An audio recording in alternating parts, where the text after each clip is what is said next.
Other applications in the editing workflow.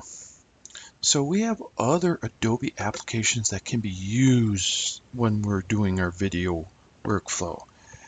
And we can go over here and use Premiere Rush. And Premiere Rush is an application in which we get a very intuitive, easy type of an editing tool for both mobile and desktop that can make our projects, and they're compatible with Premiere Pro, and Premiere Pro would use to do more advanced finishing with that. Also, we have After Effects.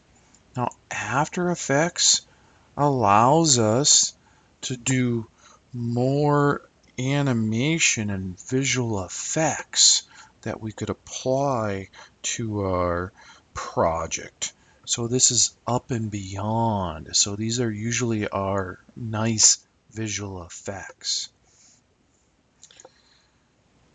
And we also have Photoshop. And you're thinking, Photoshop?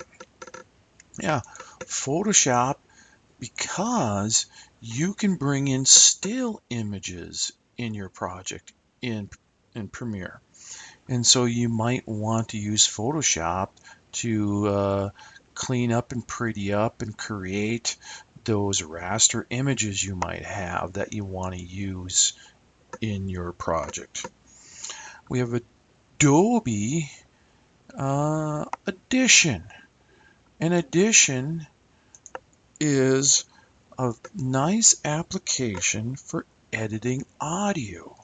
And so we can clean up audio, we can kind of sweeten it up, and we can tweak it, and we can do all kinds of things with audio all by itself, and then we can then have much better audio in our Premiere Pro project.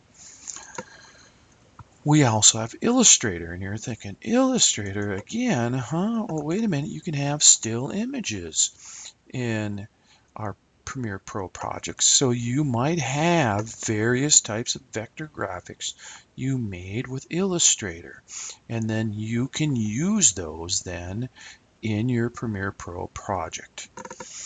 We also have Media Encoder. Now, the Media Encoder is a tool that we use to produce our final files directly from Premiere Pro. And it also works from After Effects and Audition and whatnot, but mainly from Premiere Pro.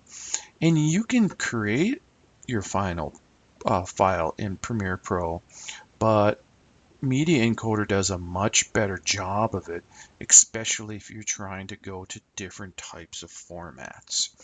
So these are different applications that can be used in conjunction with our standard digital workflow in Premiere Pro.